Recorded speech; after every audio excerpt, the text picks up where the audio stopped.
In this video, we're going to talk about the synthesis of aldehydes and ketones, and nearly all of what we're going to look at in this video is review of reactions that we've already seen.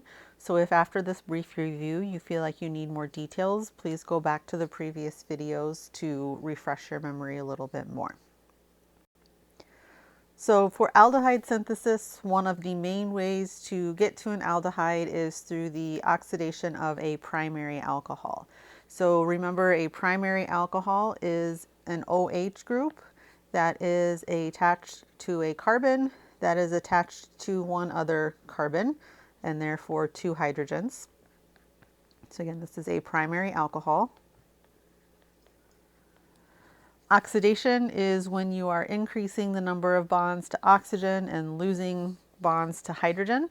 So one of the easiest ways and best reagents to use for this is the Des-Martin periodinate, which is abbreviated DMP. And the solvent needed is dichloroethane. And this removes the hydrogen from the alcohol as well as one of the hydrogens from the adjacent carbon. And what you are left with is your aldehyde. Now this R group can be essentially any kind of carbon chain, really no restrictions. So that's your main way of getting to an aldehyde if you can get to a primary alcohol first. Another way to get to an aldehyde is if you can start with an ester, you can use what's called diisobutyl ammonium hydride, and this is very commonly abbreviated as dibol. Also can be abbreviated as DIBAH. And the structure of this, you've got your aluminum, your hydrogens, the hydride, and then the diisobutyl. Oops.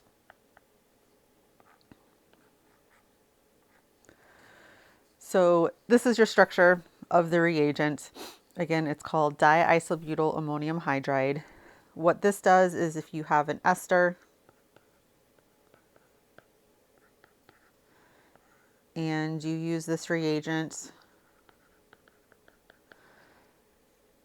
two-step process. The dibol needs to be used in toluene, and it's also done in dry ice conditions, so negative 78 degrees Celsius. Second step is an acidic workup. What you get is your aldehyde. So essentially you're breaking off that OR group of the ester. You're left with the R group that's on the other side of the carbonyl. So these are your two primary ways of getting to your aldehyde. It might take multiple steps. We just very recently learned a number of different ways to make alcohols.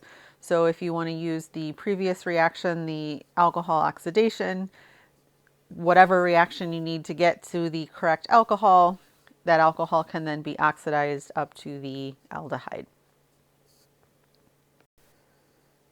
For ketone synthesis, very similar. Your best option is the oxidation of the alcohol. In this case, we need a secondary alcohol. So the OH group is going to be attached to a carbon that is attached to two other carbon groups. I'm going to mark one of them as R prime because they do not have to be the same. Again, you can use the Des-Martin, the DMP. You can also use a chromium reagent. We've talked about several in the past.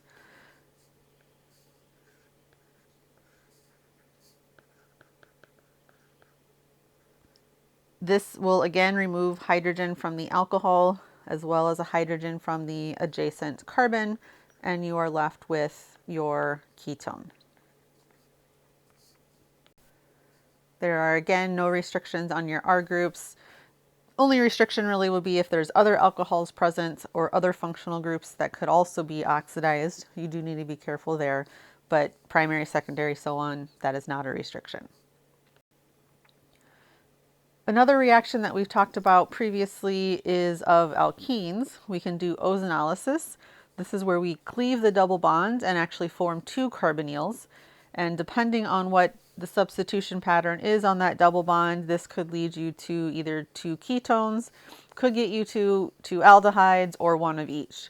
So as an example,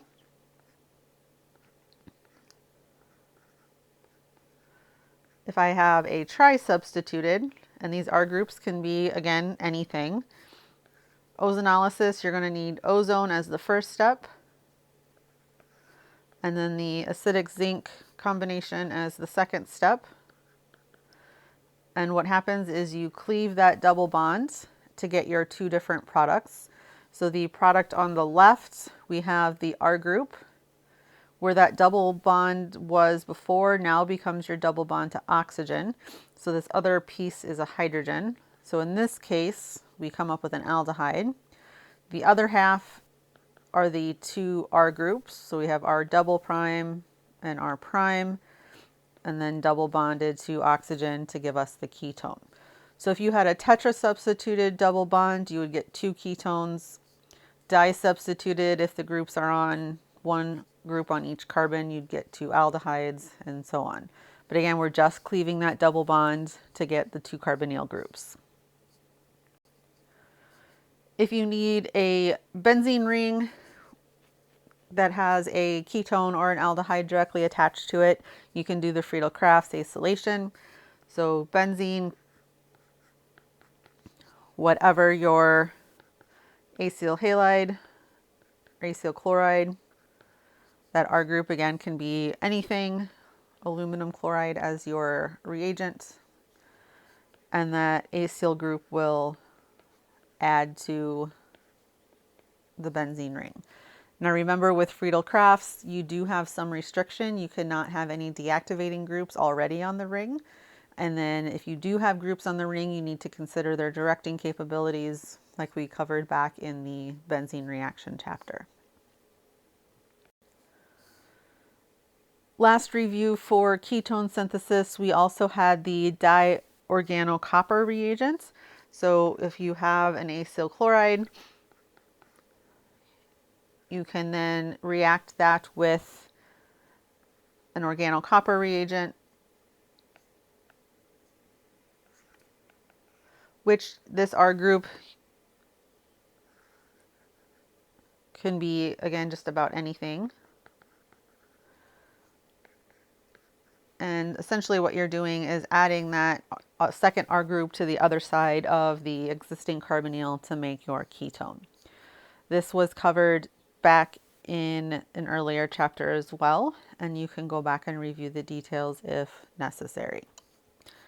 Just like with the aldehyde synthesis reactions, some of these might take multiple steps to get you to the starting materials that we've reviewed here.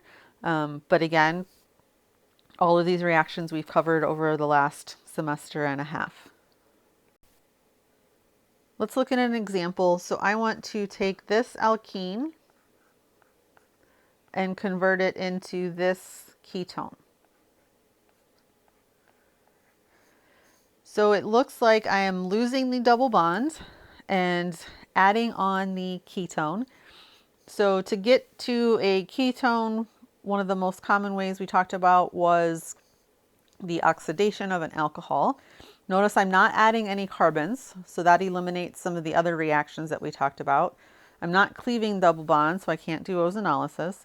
So somehow I need to get from the alkene to an alcohol, and the alcohol needs to be in this position where the ketone is being added. So I can do a hydration of the alkene to get an alcohol. Now the reagents to do this, I need to think about my location of the addition. So I've done an anti-Makovnikov addition here because the hydrogen is added to the carbon with fewer hydrogens in the original starting structure. So anti-Makovnikov addition is accomplished using the boron tetrahydride, THF, reaction. Second step is the peroxide and sodium hydroxide. So again, reaction that we've covered in the past. Then to get from the alcohol to the ketone, several different oxidation reagents that we discussed. We said DMP will work. So that will oxidize that alcohol to the desired ketone. Again, if any of these reactions don't sound familiar or you need to refresh in more detail, please go back to the earlier videos to do so.